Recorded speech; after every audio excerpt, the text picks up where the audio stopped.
Mīļā draudze, man ir prieks būt šeit. Man ir prieks dziedāt šīs dziesmas kopā ar jums. Slavu Dievam par šo žēlastības dienu. Slavu Dievam, ka vēl ir žēlastības laiks. Mēs dzīvojam laikā, kad Kristus kalpo debesu svētnīcu vissvētākajā vietā. Un mēs dzīvojam laikā, kad nedrīkst klusēt. Mēs dzīvojam laikā, kad nedrīkst klusēt. Dievvārds saka, ja mēs klusēsim, tad akmeņi breiks. Mums ir dot brīnišķu vēsts. Vēsts par glābšanu. Vēsts par taisnošanu, par svētošanu un pagodināšanu. Mēs dzīvojam laikā, kad notiek tiesa. Un Atklāsmes 6.17 tad uzdots jautājums. Kas varētu pastāvēt? Kas varētu pastāvēt? 7. nodaļa dod atbildi. Pastāvēt varēs ar Dieva zīmogu apzīmogotie. Un kas ir Dieva zīmogs? Ko tas dara? Dieva zīmogs apliecina līdzību ar Kristus raksturu. Speciālas liecības 1899. Tātad, lai iegūtu Dieva zīmogu, mums ir jāiegūst Kristum līdzīgs raksturus. Kā var iegūt Kristum līdzīgu raksturu? Šeit vajadzīga taisnošana un svētošana. Caur Kristus upuru Golgātā mums ir jānožēlo grēki, un caur Kristus kalpošanu debesu svētnīcā mūsu raksturam jātop izmainītām. Tas nav viegli. Bet mums ir jāpieliek visas pūles, un Ebrejiem 12.4 arī ir rakstīts. Jūs vēl neesat līdz asinīm pretīm turējušies, cīnīdamies pret grēku. Dieva vārds mūs mudina uz rīcību. Mums ir ne tikai jālūdz, bet mēs tiekam aicināti uz noteiktu rīcību. Un Atklāsmes 14.12 rakstīts šeit vajadzīga svēto izturība, kas tur Dieva baušļus un Jēzus ticību. Ne tikai, kas klausās, ne tikai, kas zina, bet kas tur Dieva likumu. Dievs radīja cilvēku, radīja pasauli un radīja likumu.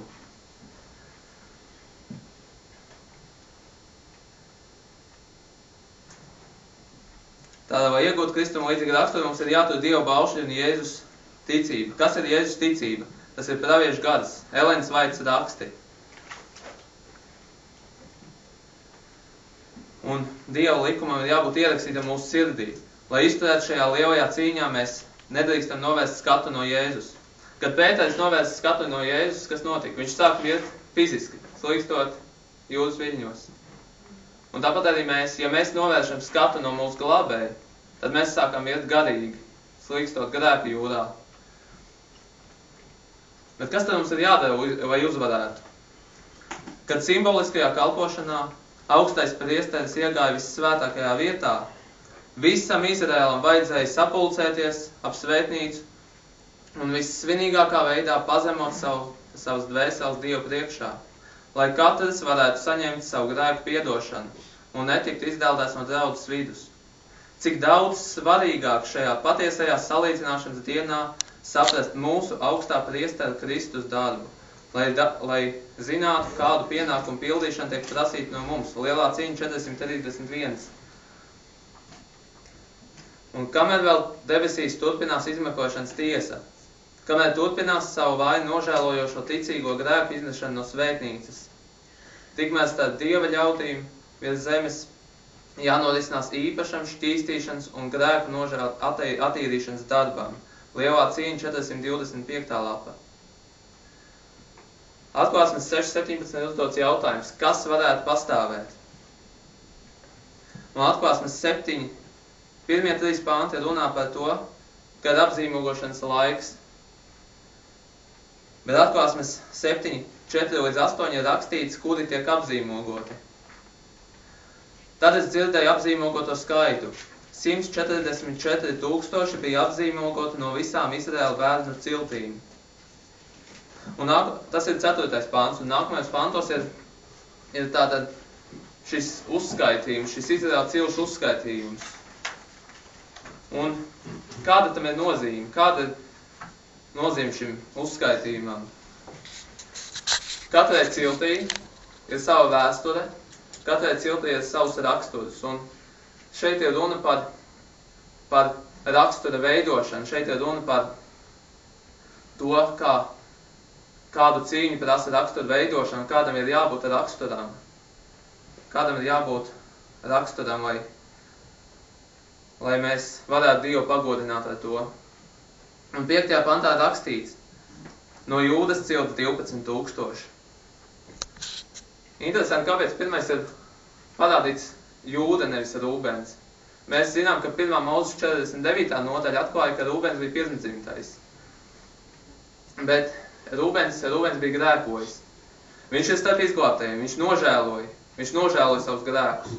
Bet viņa raksturs sākumā nebija pirmdzimtā cienīgs, tāpēc tās svētības, kas bija paredzētas Rūbenam, tika sadalīts starp 3 citām ciltīm.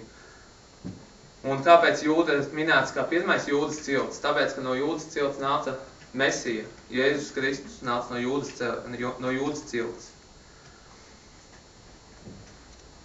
Vēl mēs redzam, starp izglābtajiem ir Rūbena cilti un Gada cilti. Rūbena cilti bija grēkojusi. Viņi sacēlās pret Dievu, bet viņi atgriezās. Viņi atgriezās, piesauc Dievu un paļāvās uz viņu. Tāpēc par viņiem nāca svētība, kas apsolīta Jesajas 1, 18, 19. Tad nāciet, turēsim tiesu, saka tas kungs. Kaut jūsu grēki arī būtu sarkani kā asinis, tomēr tie paliks balti kā sniegs. Kaut tie arī būtu kā purpurs, tomēr tie kļūs kā vilna. Ja jūs būsit man padevīgi un paklausīgi, tad jūs baudīsit zemes svētību. Vai tādiem kungs saka, es griezīšu par labu viņa atkrišanu. Es viņus labprāt mīlēšu, jo manas dusmas pret viņiem izzudīs. Hozejas 14,5. Viņi, kas savā alkatībā bija sacēlušies pret Dievu, nožēloja savus grēkus un atgriezās. Viņi sauca uz Dievu un paļāvās uz viņu.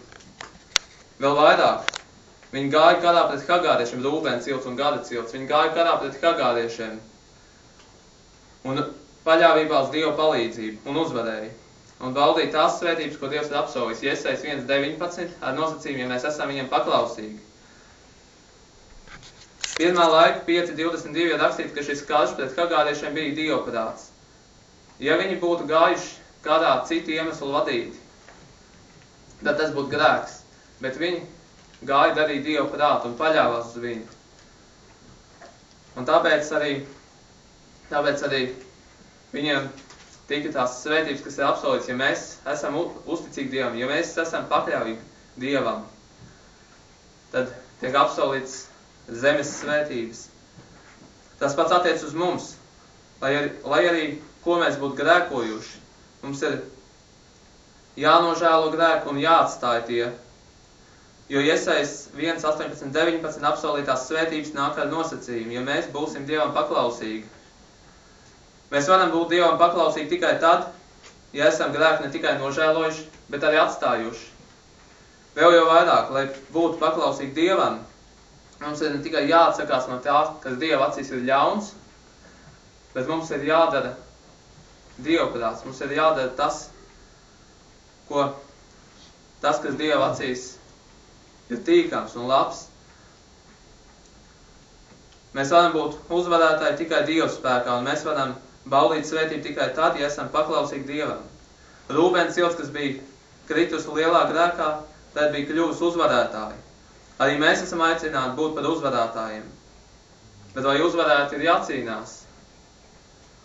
Un tad, kad mēs paļāvībā uz Dieva palīdzību darīsim Dieva darbu, tad Dievs, redzot mūsu ticību, dos uzvaru. Mēs redzam Ašera cilts starp izglābtajiem. Kas bija Ašers? Tie ir tie, kas tik ļoti piepildīti ar Dieva garu, kas saņems ķēniņa gādumus 1. Mūzes 49,20. Kā mēs varam tikt piepildīti ar Dieva garu? Mums tas ir apsolīts. Vēlais lietus. Ko dara vēlais lietus? Agrais lietus stimulē atgriešanos. bet vēlais lietas veido Kristum līdzīgu raksturu. Mēs gan lūdzam pēc vēlā lietas, un tas ir pareizi. Mums pēc tāda jālūdz, bet ar to vien nepietiek. No mums tiek prasīta arī rīcība. Ja Dieva ļaudis no savas puses nemaz nepūlēsies, bet gaidīs, lai pār tiem nāk atspirkšana un atņem visu nepareizo, izlabojot kļūdas. Ja viņš šķīstīšanos no katra miesas un gada raipa un derīguma piedalīties trešā eņģeļa vēsts spēcīgajā saucienā, darīs atkarīgi no tā atspirdzinājuma, tad tie tiks atrast par viegliem. Liecības draudzei 1. Sejums 619. Un tie, kas nepieliek izšķirošas pūles, bet vienkārši cer, ka svētais gars tos novedīs pie rīcības, aizies bojā tumsā, kristīgā kalpošana 228. Bet kas tad mums ir jādara? Kas mums ir jādara? Un arī ir atbilde rakstīt: novērst trūkumus savā raksturā un tīrīt dvēseles templi, lai tajā nebūtu neviena raiba, ir mums uzdotais darbs. Tad pār mums nāks vēlais lietus, kā vasarsvētku dienā pār pirmajiem mācekļiem nāca agrais lietus. Liecības draudzei 5. Sejums 214. Un mums ir jālūdz. Mums ir jālūdz, lai vēlais lietus piepilda manu trauku, lai man apgaismo spēcīgā eņģeļa spožums, kurš pievienojas trešajam eņģelim. Palīdz man piedalīties šajā darbā, pasludinot vēsti. Atļauj man būt par Jēzus Kristus līdzstrādnieku. Un es jums saku, ka tā meklējot Dievu, viņš jūs uzturēs katrā laikā, piešķirot savu žēlastību. Tas ir no skats augšu 283. lapuses. Par visu vairāk Sātans baidās no tā, ka Dieva ļaudis atbrīvos ceļu, noņemot katru šķērsli, kas kungam aizkavē izliet savu garu pār nīkuļojošo draudzi. Katrai kārdināšanai, katrai pretestībai, kā atklātētā slepenai, var sekmīgi stāties pretī ne ar bruņot spēku, ne ar vārdu, bet ar manu garu, saka kungs Cebauts, Cakarijas 4.6. Mums vairāk jālūdz un mazāk jārunā. Un vēl mēs starp izglābtājiem redzam Naptaļa cilti. Kas bija Naptalis? Naptalis grūtā laikā deva dzīvību par Dieva darbu. Bet ja mēs nestrādāsim pie sava rakstura un nelūksim Dievu, lai izmaina mūsu raksturu un negūsim uzvaru pār kārdināšanām šodien, kad ir žēlastības laiks, tad ko mēs darīsim grūtā laikā? Tagad ir žēlastības laiks tāpēc, ka ir apzīmogošana. Bet ir iznāks tāds bēdu laiks, kāds vēl nav bijis. Un tad, kad veikalnieks vēl dzīsies pēc savas peļņas, kad izpētiešu mīlētājs centīsies apmierināt savas iegribas, kad modes pielūdzēji rotās savus tērpus, jā, varbūt tieši tādi visas zemes soģis teiks vārdus, tas svēts vadu kausā un atrasts par vieglu. Lielā cīņa 490, 491. Naptalis grūtā laikā deva dzīvību par Dievu darbu. Mums ir dots pārbaudas laiks, žēlstības laiks, lai sagatavotu tādai cīņai, kāda nav bijusi. Un mums ir jāpieņem vislabākais no šodien piedāvātajām priekšrocībām, lai sagatavotos debesīm, jo otrs pārbaudas laiks vienkārši nebūs. Šī ir mūsu vienīgā un pēdējā iespēja rakstura veidošanai, lai tas būtu derīgs Dieva mājokļiem, kurus kungs sagatavo visiem, kas paklaus viņa likumiem. Starp izglābtajiem mēs redzam Manases cilti. Manase, Efraima brālis, Ēģiptes princeses dēls, elku uzvarētājs. Un kas tad ir elks? Elks ir ne tikai koka stabs vai kāda bilde. Elks ir viss, kas mums ir mīļāks, tuvāks, patīkamāks, kā attiecības ar Dievu, kā saruna ar Dievu. Kaut mazliet mīļāks. Un mūsdienās tās var būt dažādas lietas. Nauda, slava, televizors, hokejs, izprieces, lai kas tas arī nebūtu. Ja tas mums ir kaut mazliet mīļāks par mūsu glābēju, tad tas ir elks. Mēs ar 144 000 nebūs elku kalpu, tad būs Manase, elku uzvarētājs. Mums ir jāgūst uzvaru par elkiem, kamēr ir žēlastības laiks. Ja ne, ko tad mēs darīsim, kad būs jāizdara izvēle par svētdienas likumu, par paklausību Dievam vai par paklausību baznīcai? Lielajā cīņā starp ticību un neticību tiks iesaistīta visa kristīgā pasaule. Katrs nostāsies savā pusē. Dažiem šķiet būs grūti ieņemt noteiktu nostāju. Viņi nevēlēsies atklāt izteikties pret patiesību, bet tāpat arī baidoties zaudēt īpašums un tikt apkaunētiem, tie pilnībā nepāries Kristus pusē. Viņi visi tiks pieskaitīti pie Kristus ienaidniekiem. Review and Herald 7. februāris 1893. Šobrīd mums ir viegli domāt, ka tad, kad būs jāizdara tāda izvēle pēc svētdienas likuma, tik krāsa, tad jau gan mēs nesvāstīsimies, bet mums ir viegli domāt, tāpēc, ka mēs nevaram iedomāties, kāda būs cīņa, kāda nav bijusi.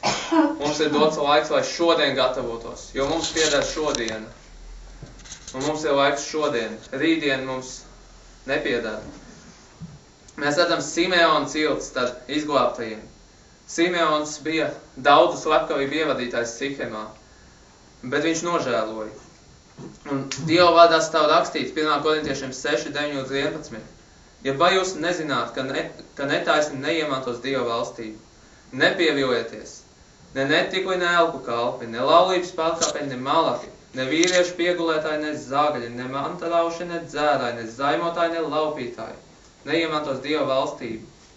Un kas tālāk rakstīts? Un daži no jums bija tādi, bet jūs esat nomazgāti, jūs esat svēti kļuvuši, jūs esat taisnoti Kunga Jēzus Kristus vārdā un mūsu Dieva gadā. Kas šeit ir rakstīts? Jūs esat svēti kļuvuši, jūs esat taisnoti. Glābšanas plānā ir gan taisnošana, gan svētošana. Mēs tiekam taisnoti, kad nožēlojam savus grēkus caur Kristus upuri. Bet kad mēs nožēlojam savus grēkus, mums šie grēki tiek piedoti, bet mūsu raksturs ar to netiek vēl izmainīts. Grēks ir piedots, nolīdzināts, aizmirsts, bet šīs grēcīgās tieksmes vēl nekur nav palikušas, un tāpēc ir nepieciešama šī svētošana, šī rakstura pārmaiņa. Un, kā mēs zinām, Kristus ir kārdināts visās lietās, bet bez kā? Bez grēka. Un tāpēc arī mums ir jācīnās pret grēku, un mēs neesam. Mums nav tik daudz spēku, lai uzvarētu grēku. Mums nav tik daudz spēku. Bet tā kā Kristus ir kārdināts visās lietās un bez grēka, tad šī svētošana notiek Kristus spēkā. Bet kad Kristus dod mums šo spēku? Tad, ja mēs lūdzam un arī paši ejam cīņā. Mums ir jācīnās. Kristus uzvarēs. Tā ir svētošana.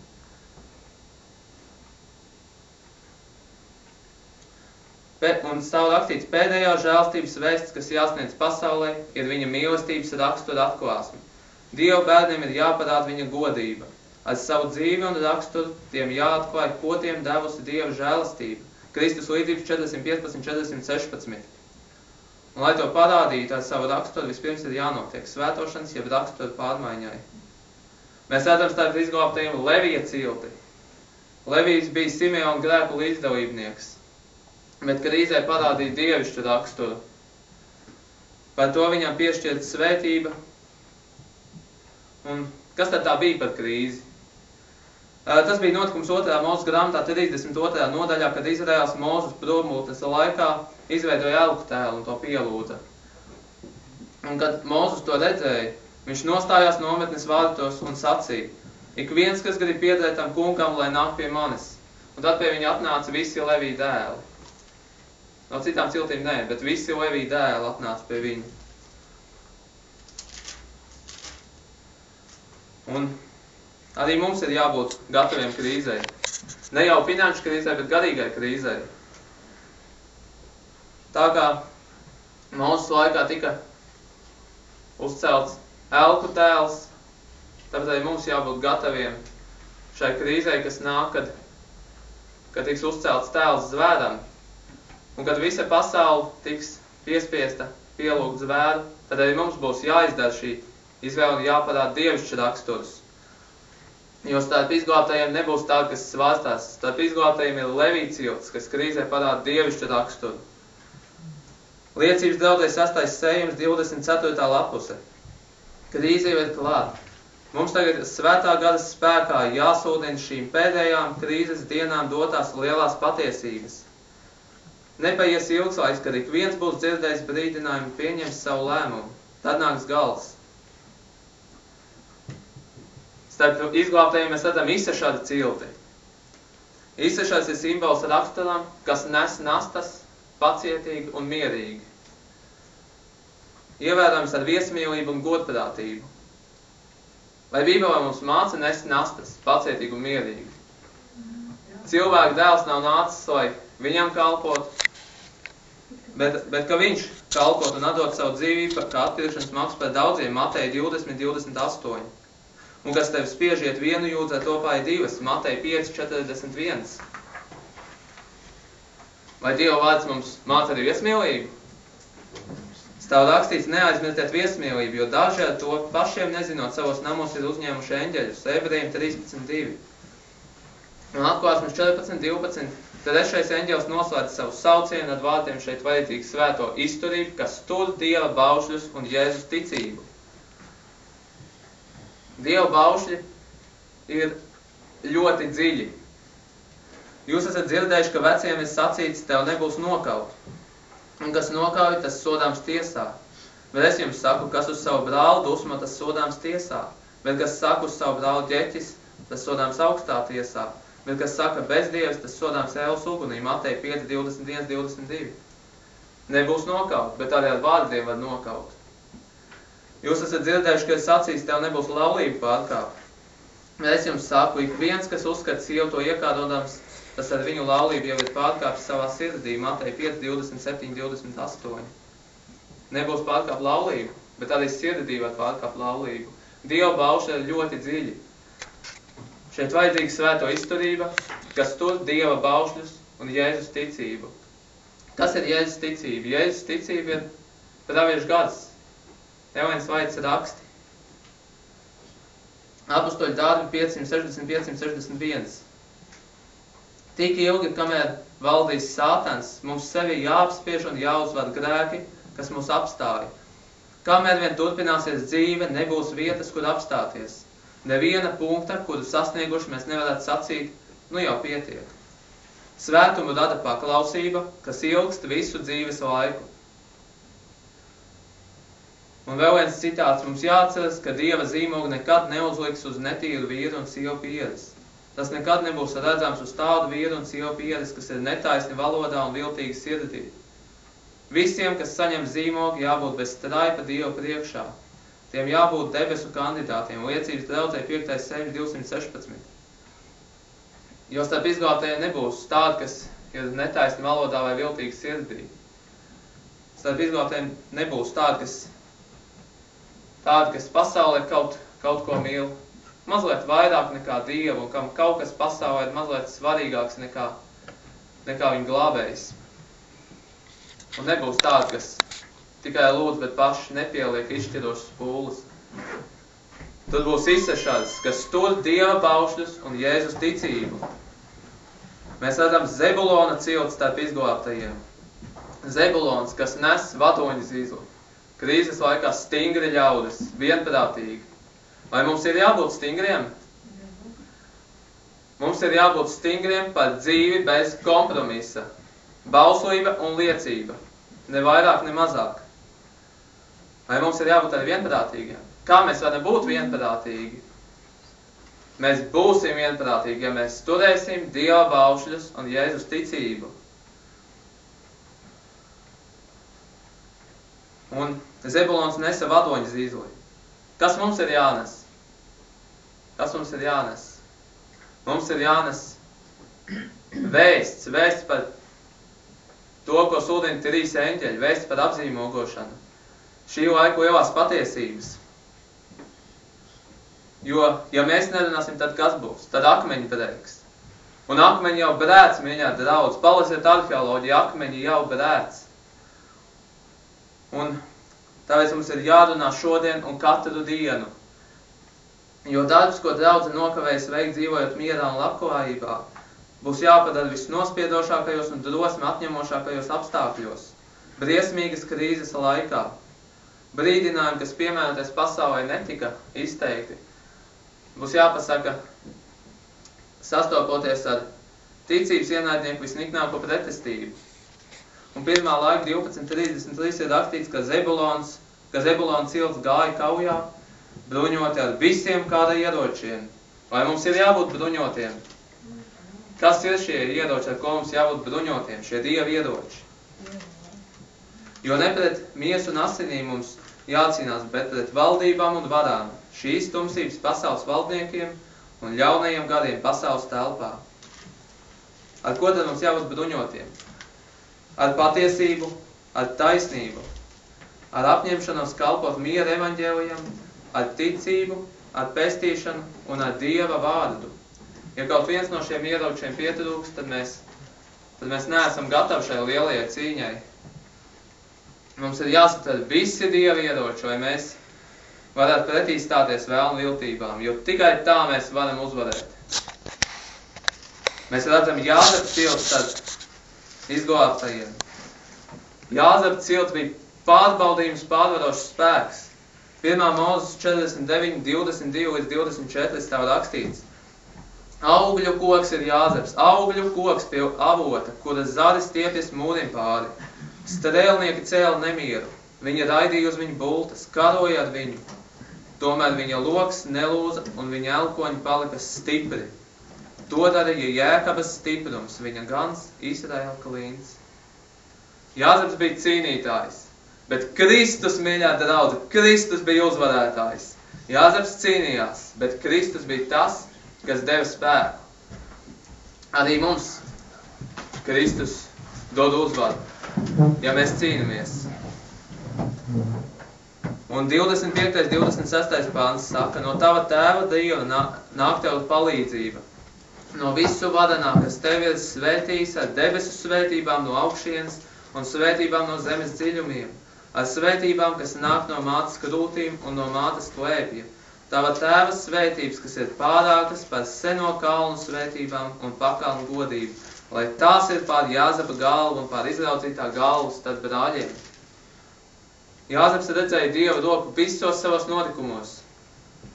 Viņš nekad nepieļāva šaubu gadu un cietsirdību. Ja līdzīgi gads attīstīsies mūsu starpā šodien, tad Dievs arī mūs paaugstinās, lai mēs būtu starp šiem 144 000.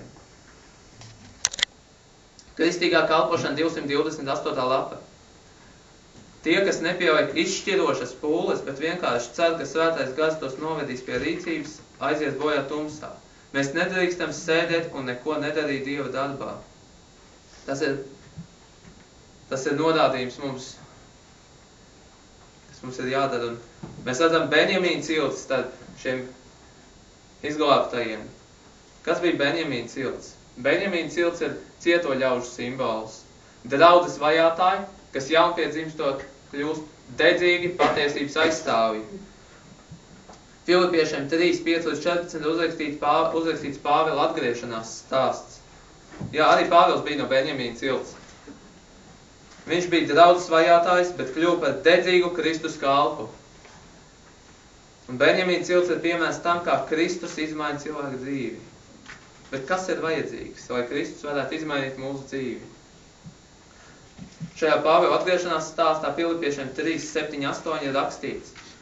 Bet kas man bija ieguvums, to es Kristus dēļ esmu uzskatījis par zaudējumu. Bet arī tagad es visu to uzskatu par zaudējumu, salīdzinot ar mana kunga Kristus Jēzus atziņas nesalīdzināmo pārākumu, kura dēļ es visu to esmu zaudējis un uzskatu to par mēsliem, lai Kristu iegūtu un atrastos viņā. Ja mēs gribam kalpot Kristu, ja mēs gribam darīt viņa darbu, ja mēs gribam, lai Kristus izmaina mūsu dzīvi, mums ir jābūt gataviem zaudēt visu Kristus dēļ. Ja būs kaut viena lieta, kuru mēs mīlēsim vairāk, ja būs kaut viena lieta, par kuru mēs teiksim, nu tas ir par daudz, un no tā es nevaru atteikties, tad mēs esam zaudētāji. Kristum nekas nebija par daudz, lai glābtu nožēlojumu grēcinieku. Tāpat arī mums nekas nedrīkst būt bez smagu, lai kalpot viņam. Publicētie manuskripti 10. sējums 266. lapuse. Kad mēs ar zelta arpām un uzvaras vainagiem kopā ar visiem atpestītajiem stāvēsim pie kristāla jūras, un mūsu priekšā izplatīsies visa mūžība, tikai tad mēs apturēsim, cik tomēr īsts ir bijis gaidīšanas un pārbaudas laiks. Tāpēc lūgsim, draugi mīļie, lūgsim, kā nekad neesam lūguši. Liecināsim, kā nekad agrāk. Un dzīvosim tā, lai Kristum nebūtu par mums jākaunas viņa atnākšanas dienā. Ar šīm ciltīm arī beidzas šis cilšu uzskaitījums atklāsmes grāmatā. Bet kāpēc? Kāpēc tas uzskaitījums beidzas? Kāpēc starp izglābtajiem nav minēta Efraima cilts? Kāpēc tur nav Dana ciltī līdzīga raksturi? Kas bija Efraima cilts? Efraims bija Manases brālis. Un kā mēs lasām 1. Mūzes 48, 17 līdz 20, mēs redzam, ka Efraims saņēma īpašu svētību un tika paaugstināts pār savu brāli Manase. Bet tad kāpēc Efraims nav starp izglābtajiem? Efraimam līdzīgs raksturs. Manase ir starp izglābtajiem. Kas bija Manase? Manase bija elku uzvarētājs. Bet ko mēs par Efraimu lasām? Hozieši 4.17. Efraims ir pievienojies elku dievu pielūdzējiem. Tad, lai viņš arī iet. Efraims tika īpaši paaugstināts. Viņš saņēma īpašu svētību. Bet kas notika? Efraims gribēja būt ievērojams arī pasaulē. Viņam bija dota īpaša svētība, bet viņam ar to nepietika. Viņš gribēja arī pasaulīgu laimu un izspriedzes. Bet neviens nevar sajaukties ar pasaulīgiem ļaudīm, izlietot savus spēkus, dzenoties pēc bagātības un slavas. Tajā pat laikā būt īstās Dieva tautas loceklis. Kāda tad ir Efraimam līdzīga rakstura? Viņi skaitās Dieva draudzes locekļi arī bieži vien. Jā, bet teātris un izpriedzes vietas viņiem ir tuvākas nekā svēto apvienība. Jo neviens nevar kalpot diviem kungiem. Nekad, mīļie draugi, nekad neiemainīsim mūžīgu laimi pret šīs pasaules izpriecām un nekad neiemainīsim jauno Jeruzalemi pret šīs pasaules pūstošajām vērtībām. Un kas bija ar Dana cilti? Kāpēc starp izglābtajiem nebūs Dana ciltī līdzīga raksturi? 1. Mūzes 49, 16, 17. Rakstīts. Dans spriedīs tiesu savai tautai, kā vienai no Izraēla ciltīm. Dans ir kā čūska uz ceļa, kā bīstama odze tekas malā, kas iedzeļ pat zirgam nagā, tā, ka jāies krīt atpakaļ. Tulkojumā Dans nozīmē tiesātājs. Viņam bija dota tiesas dāvana. Bet viņš šo tiesas dāvanu neizlieto pēc Dieva norādījumiem. Viņam bija dota tiesas dāvana, bet viņš to izlietoja nepareizi. Viņš to izlietoja, lai iepazītu grēku un ļaunumu citos.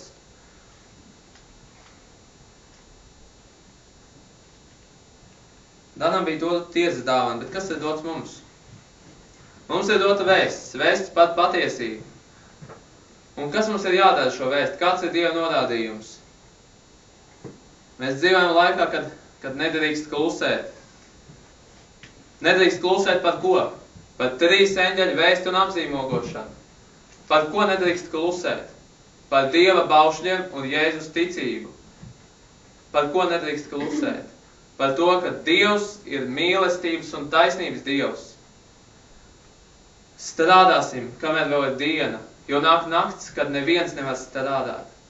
Sludināsim, mīļā draudzes, sludināsim, kamēr ir žēlistības laiks, jo nāk laiks, kad neviens nevar sludināt. Runāsim ar saviem draugiem un radiem, liecināsim kaimiņiem par to, kā Dievs ir izmainījis mūsu raksturu, pārveidojis mūsu dzīvi. Un stāstīsim viņam par to, ka Dievs ir mīlestības un taisnības Dievs. Un ka Dieva likums pastāv mūžīgi nemainīgs. Teiksim, ka ir kaut kas labāks par šīs zemes izpriecām. Ka ir kaut kas augstāks. Grēka auga ir nāve, bet Dieva balva ir mūžīgā dzīvība. Runāsim liecināsim un lūgsim. Tuvojas stunda, kad izskanēs pēdējā lūgšana par grēciniekiem, kad noritēs pēdējā asara un kad izskanēs pēdējā svētdiena, kas aicinās atgriezties. Tuvojas stunda, kad Kristus pacels rokas debesu svētnīcā un teiks vārdus viss piepildīts. Netaisnais, lai dara vēl netaisnību, nešķīstais, lai gribst vēl nešķīstībā, bet taisnais, lai arī turpmāk dara taisnību, un svētais, lai arī turpmāk dzīvo svētumā. Nāk laiks, kad katra cilvēka liktenis uz mūžību tiks izšķirts. Tāpēc būsim par lieciniekiem šajā pasaulē, lai mums nebūtu kā diena jānožēlo, ka mēs šajā īsajā zemes dzīvē naudu, televizoru vai izpētītas esam mīlējuši vairāk nekā cilvēkus sev apkārt. Mums ir dots laiks šodien, un ja mēs patiešām mīlēsim savus draugus, savus tuviniekus, savus kaimiņus, tad stāstīsim viņiem par Dieva lielo mīlestību un par to, kas ir jādara, lai iegūtu šo glābšanu. Un lai Dievs mums dod spēku izturēt. Jēzus vārdā amen. Amen. Un noslēgumā es vēlos līdzdalīt kādu dziesmu. Šī dziesma ir tāda Aleksandra Zēberga vārdiem un manas mammas Daigas melodija. Un saprotiet, es neesmu profesionāls dziedātājs, es esmu tikai galvenieks. Bet kas man ir dots, ar to es slavēšu. Tāpēc ņemiet pa labu.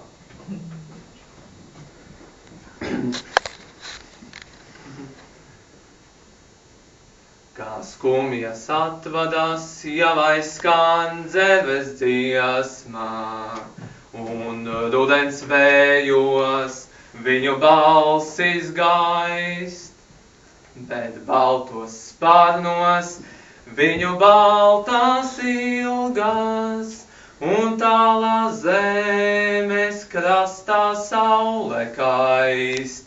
Sirds celjas spārnos, celjies tālām ceļām, ir zemes sāpēm beidzot jāapklūst, kā gaišas liesmas, nerimstošas ilgas, tavs ceļvedīs uz tēva mājām būs, kā gaišas liesmas, nerimstošas ilgas, tavs ceļvedīs uz tēva mājām būs. Jēl tici sirds, reiz pienāks tāda dienā, kad tavos spārnos citi vēji šalks, tad zemi to, ko šodien nepazīsti, tu varēsi par dzimto zemi saukt. Sirds celjas spārnos, celjies tālām ceļām, ir zemes sāpēm beidzot jāapklūst, kā gaišas liesmas, nerimstošas ilgas, tavs ceļvedīs uz tēva mājām būs, kā gaišas liesmas, nerimstošas ilgas, tavs ceļvedīs uz tēva mājām būs.